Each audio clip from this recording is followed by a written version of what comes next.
Hello everyone and welcome to another video. It's me, Joe from Get Good Drums. So last week I put up a Guess That Groove of 24 Light Years by Vola, and for that I used the P4 Matt Halpern signature pack, and someone in the comments asked for a mix run through of the drums. So I thought, why not? That's a good idea. So what I got here is the P4 Matt Halpern signature pack, and I have loaded in a groove from the P4 MIDI pack. And currently everything sounds like this.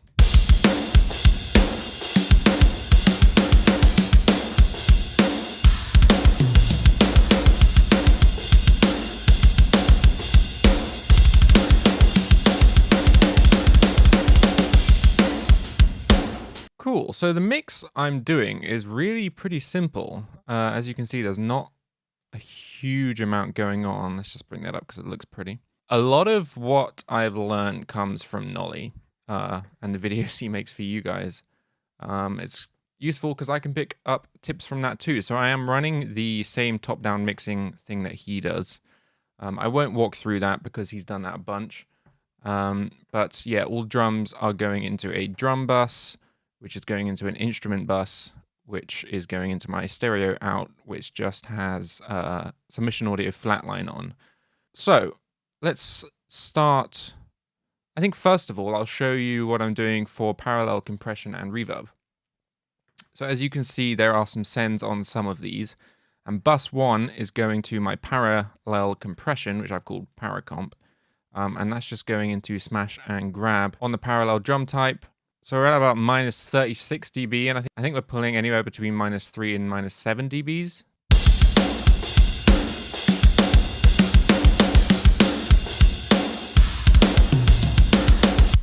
Yeah, and I'll just A/B that so you can hear the sort of impact it has on the full drum mix.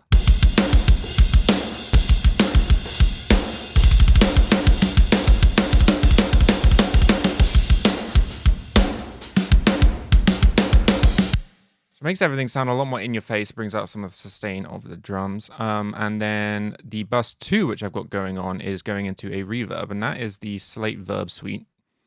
It's on the FG 480 plates, A plate, and I'll solo that so you can hear what's going on there.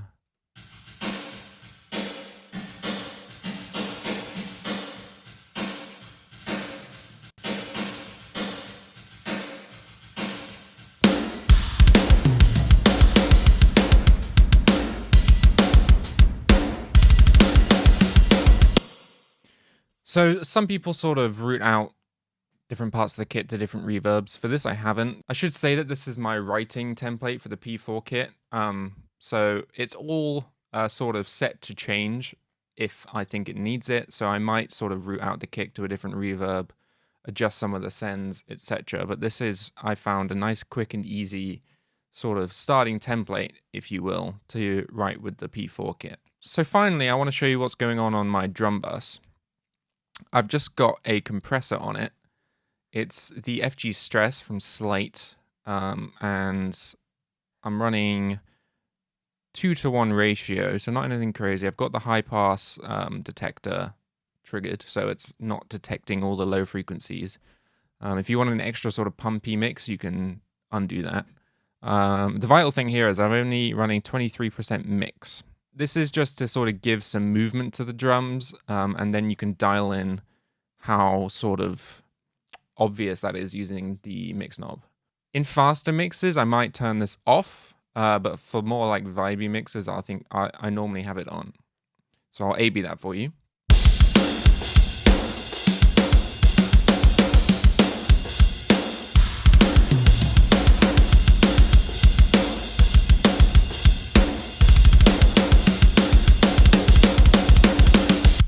Brings out some more movement in the drums, and it also brings it sort of in your face a bit more. So that's the sends and my buses and stuff. So let's take a look at my kick channel.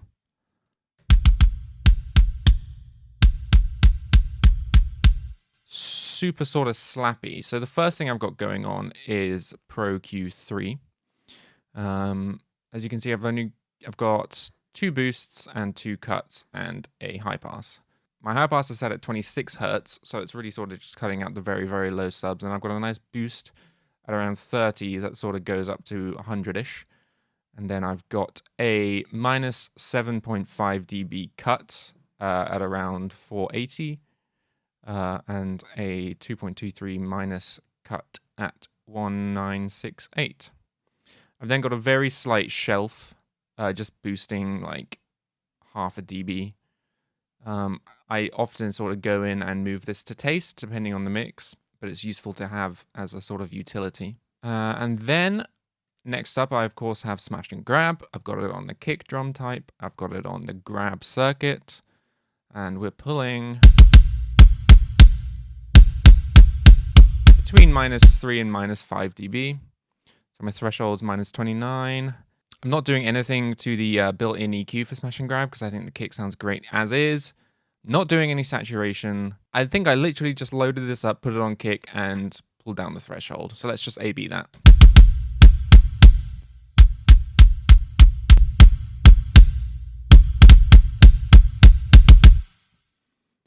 Super quick and easy. Next up, I have the virtual mix rack, and I think I'm just doing a tinsy little boost at, 60 hertz, just to get some more thump out of the kick. The adjusting the dB on this EQ is pretty drastic, so you can get away with doing pretty small EQ moves on that with big results. Then I'm going into Slate's virtual tape.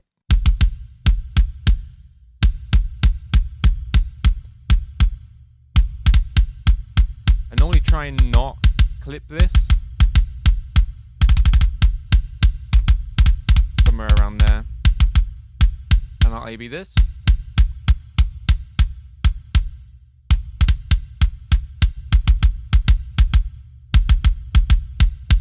Bringing out some nice warmth and some extra low end. And then I've got my parallel sends. What's this set to? 10.2 for the parallel compression, -17 for the reverb. All right, next up is my snare top. So I've split the kit into kick, snare top, snare bottom, rack toms, floor toms, hi-hat ride, FX cymbals, overheads, and room. So for the snare,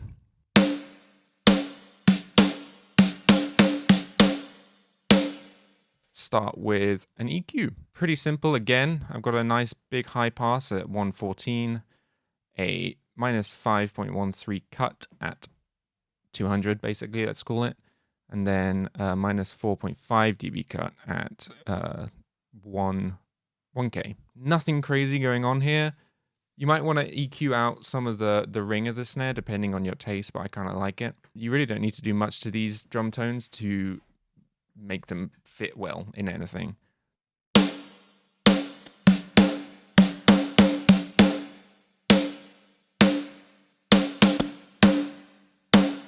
So you can hear I've taken quite a bit of the sort of warmth out of the snare. Again, depending on the mix, you might want to adjust that.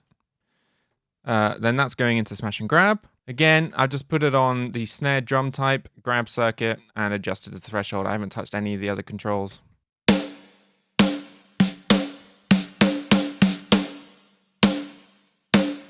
Depending how attacky you want it, you can adjust that. But again, sounds so good, don't really need to do anything. And that's going into the Slate tape. Do you like to clip the snare?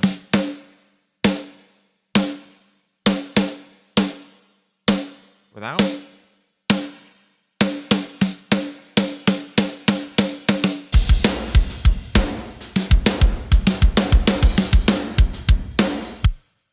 And then that's going into a gate.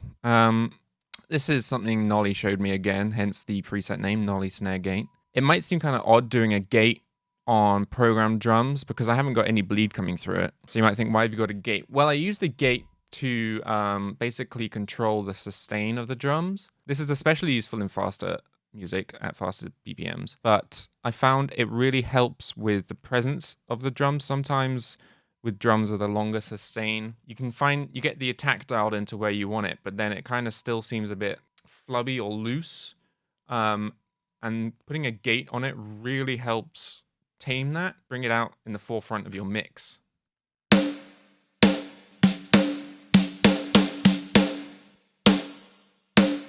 just really helps bring it up front. And then for parallel compression, -12, reverb, -9. Onto snare, bottom.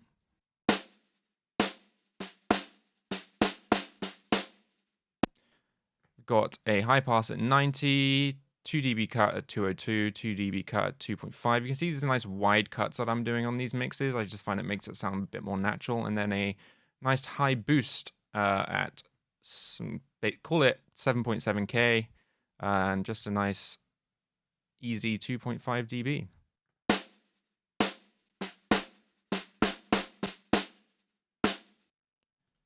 You can see that I'm really not doing much to make these drums sound great, and that's kind of just a testament to how well Nolly and Matt captured these samples. So this, I've got it on the Smash circuit, snare drum type, -44.3 dB. And here I've boosted a substantial amount of air, 6.3 dB, and then we've got it on the tape saturation mode at 23.6%.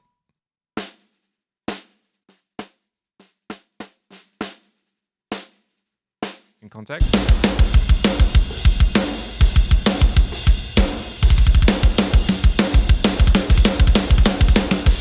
And then I've got the gate again doing the same idea. I think those are the exact same settings. And then for parallel compression on that, it's -10.8 dB. Now for rack toms, you can see these are extremely simple. I've just got Fab Filter Satin on both the rack toms and floor toms. Now this is splitting up these saturation types into different bands. This is something Nolly showed me again. So these are saturation types, and you can sort of dial in the drive. It's kind of like, imagine it like a EQ with distortion built in. And that's what we're doing here. And it's so simple. You can just copy these settings. I'll just go over them quickly. So band 1 is at 252 for the crossover. Band 2 is from that to 3K. And then band 3 is from that all the way to the end. Band 1 level is on clean tube with 15% drive at 0 dB. Band 2 is at -8. So that's cutting out some of the mids, which you want to do on toms. It's -8 dB on warm tube at 39.61%. And then warm tape on the high one at +3 dB at 80%. I like to adjust band 3 to kind of control the attack. So if I want some more attack on my drums, I'll just go in and alter this. It's really effective. Let me just show you. Where are some toms?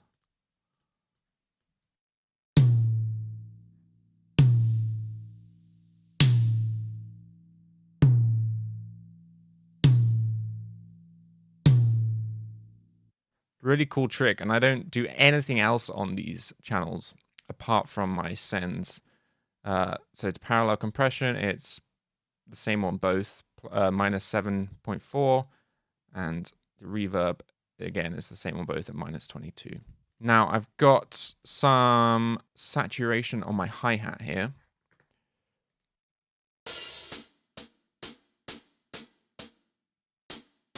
So you can see it's on the old tape at 100% drive, and this is just sort of taming some of the high end and giving it some crunch. I don't go in and EQ it afterwards. You can if you want. I just found it wasn't needed.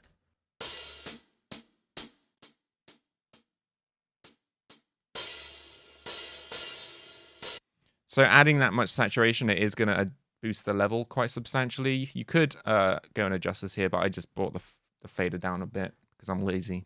So it's just making it crunch a bit more, really. And then a ride and effects channels, I've got nothing going on. And let's look at the overheads. So I've got an EQ here. Some people tend to do high passes on overheads pretty high up. I found I didn't need it for this kit. I'm just at 100. Taking out some low mids at 200 at -2 dB, call it. Taking out some of that harsh 2K frequency at -416 dB.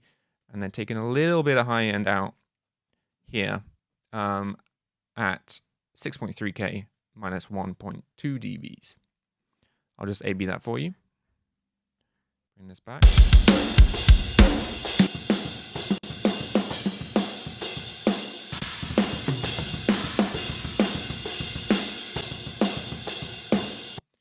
And here it just sort of cleans it up a bit.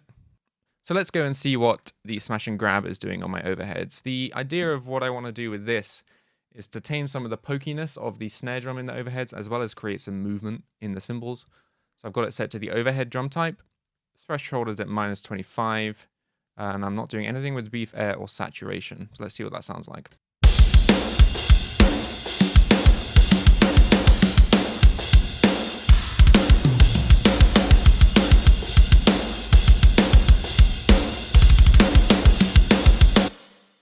Cool. Now next up, we got Smooth by Oak Sound. Hope I'm pronouncing that right.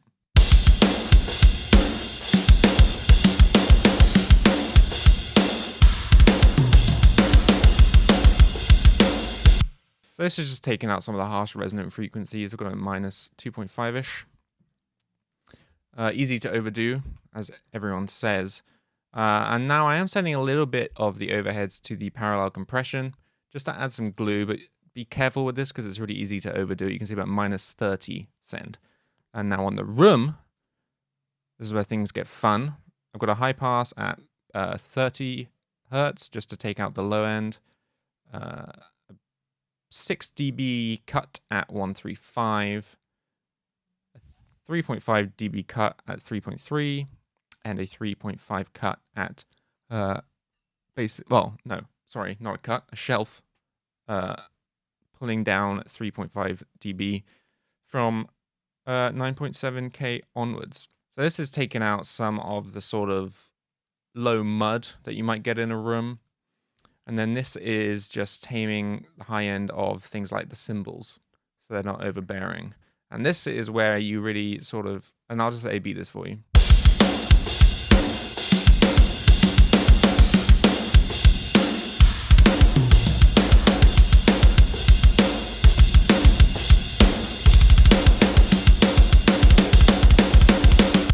It just helps clean it up a bit and make things not get too crowded. And of course, I've got it on smash, room, -38 dB, and tiny bit of air, 1.6 dB, no beef, no saturation.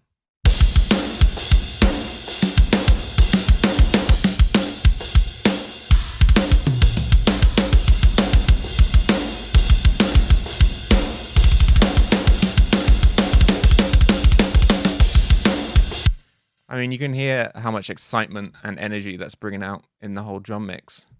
And then again, a tiny bit of parallel compression at -31.3 dB. I mean, you can see the fader levels here. All the levels in here are just the default levels in P4. So that's it. Really nothing crazy going on in the drum mix, which is just, again, a testament to how well these were sampled and captured and the amazing room that it was recorded in. These drums really do just kind of sing and explode with such little processing, which makes it so fun to mix, because you're not sort of having to fight against things. It's more just really sort of carving and crafting the drum mix that you want. So there you go. You can copy all that and have a cool writing template, which you can then go in and, of course, tweak to your own taste. But this is sort of a good starting point for me, at least. All right, folks. Thank you so much for stopping by, and I will catch you next time.